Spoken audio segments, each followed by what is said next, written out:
Honourable justice V गोपालागौड़ा साहब का legal opinion और हम जो पोजीशन पेपर दिए थे 2018 में 21st लॉ कमीशन को, वो सब ये बता रहा है कि यूसीसी की इस देश को ज़रूरत नहीं है। अगर आपको मेरी बात का यकीन नहीं है तो जस्टिस B.S चौहान जो 21st लॉ कमीशन में क्या बोले थे वो भी सुन लो आप, वरना आप लोग ब्रेकिंग न्यूज़ बोल के ओवैसी को सूली पे चढ़ा देंगे। Cultural diversity cannot be compromised to the extent that our urge for uniformity in itself becomes a reason for threat to the territorial integrity of the nation. इतना बड़ा स्टेटमेंट जस्टिस B.S चौहान दिए थे। अब जस्टिस वी गोपालागौड़ा साहब को हम 4 question पूछे। Number 1 query था, आप टाइम बचाने के लिए मैं आपको आप खुद पढ़ लो वो 4 क्वेरीज क्या थे।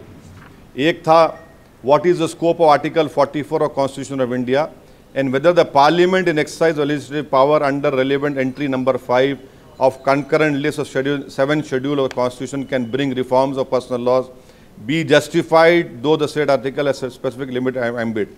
तो ऐसे ही हम लोग सेकेंड क्वेश्चन क्वेरी पूछे थे, whether codifying certain aspects of personal laws of certain communities on the basis of proposed law commission consultation paper and concern article 44 and the same are violation of fundamental rights guaranteed under article 25 and 29. Third हमारा query था, whether codifying personal laws under the guise of article 44 would not impact the pluralism within these minority groups, religious groups such as Sikhs, Buddhists and Jains who are governed by provision in Hindu law. Fourth, whether uniform civil code as contemplated under article 44 of the Constitution of India would not adversely impact the legal status of Hindu undivided family as provided in Hindu law. Fifth था, whether the statutory enactment of uniform civil code by Uttarakhand state in exercise of legislative power would not be contrary to article 44 of the Constitution of India as it has jurisdiction throughout the territory of India. तो ये पहले last question जो है ना, आप उसको पहले ले लेते हैं, जो उत्तराखंड का आजकल बहुत वो चल रहा है। Honorable Justice V. Gopalagowda retired साहब क्या बोल रहे, can a state make a law, state माने state government, make a law on UCC. Uniform Civil Code essential refers to a common set of laws governing personal matters such as marriage, divorce, adoption, inheritance and succession as per Schedule 7 of the Constitution. Such subjects come in concurrent list entry number 5 wherein powers to legislate vest with both Parliament and state legislatures. Accordingly, the state legislature may introduce amendments to the personal laws enacted by Parliament, but it cannot be stretched to include that enactment of UCC for a particular state. तो उत्तराखंड का UCC नहीं बोल सकते उसको. If Uttarakhand or any state government brings any such legislation, it will require presidential assent under Article 254 of the Constitution of India.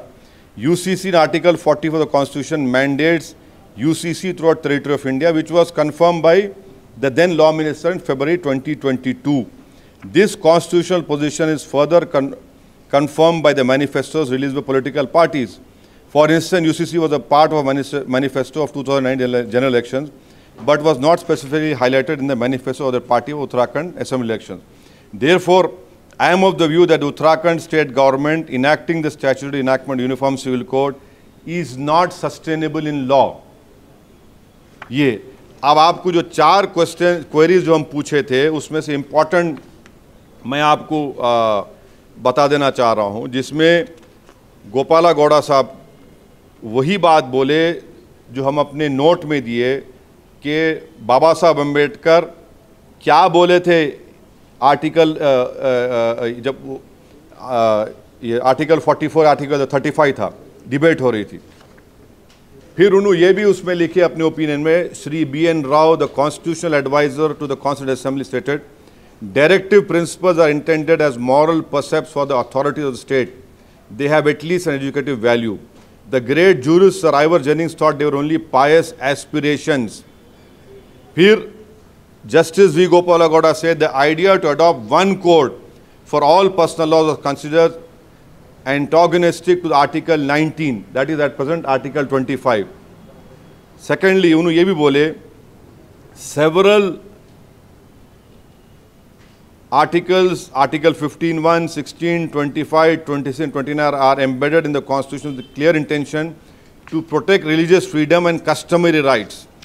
Likewise, Article 26B of Constitution ensures the freedom to manage the affairs of religion. Article 29 defines the right to conserve a distinctive culture.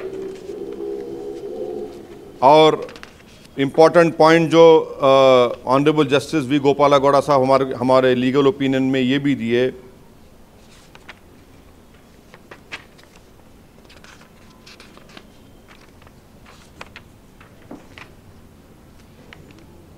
Judgements का हवाला देके वो ये बोले, perusing this judgment it is obvious that the court has absolutely no idea.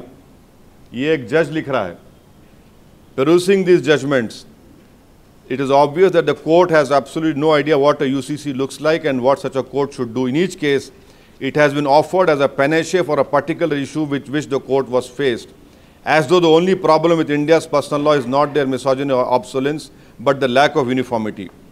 The court in all these cases cling to Constitutional Directive Article 44 as it were a clear articulation of the idea what UCC is.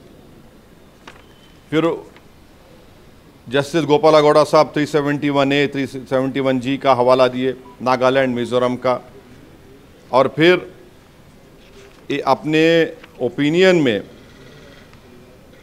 Justice honourable गोपालागौड़ा साहब ये भी दिए लिखे हैं, even the Hindu code, मैं इसको छोड़ रहा हूँ, बहुत चीज़ें आप पढ़ सकते बाद में, even the Hindu code which sought to create uniform law governing all Hindus is not uniform. Even the Hindu code which sought to create a uniform law governing all Hindus is not uniform in some of the most fundamental aspects of family law. The validity of marriage is linked to the customs and ceremonies of the particular community. The inheritance rights of the members of family is different for communities in Kerala and Tamil Nadu. Who is capable of being adopted also depends on the custom and usage. The Hindu Minority and Guardianship Act 1956 does not automatically apply to members of scheduled tribes. The claim that since Hindus, अब जो claim करते ये UCC होना बोल के, the claim that since Hindus are governed by uniform law, why not everyone else falls flat? Why not everyone else जो बोलते, it falls flat at the very first step. The law is not uniform for all Hindus in the first place. While no doubt the Hindu code makes several aspects of Hindu personal law uniform, it leaves custom and local practice undisturbed in several aspects. अब BJP के UCC के बोलते है ना, गोवा में है. Even the much touted example UCC, the Portuguese Civil Procedure Act 1939, applicable to all communities in Goa, इसमें भी exception है. क्या exception है? It has different rules for Catholics, different rules for other communities, and it even recognizes bigamy for Hindus. अगर कोई Hindu lady को 25 और 30 साल के दौरान बेटा नहीं हुआ तो उनके हस्बैंड सेकंड शादी कर सकते गोवा में, ये उसमें है. If UCC, Justice V. Gowda साहब लिख रहे, if UCC is really about uniformity, it will remove the requirement of religious ceremonies for the validity of marriages, abolish the concept of co-parcenary property, and remove all distinctions between converts and non-converts over the inheritance property. देखो आप remove distinction between converts.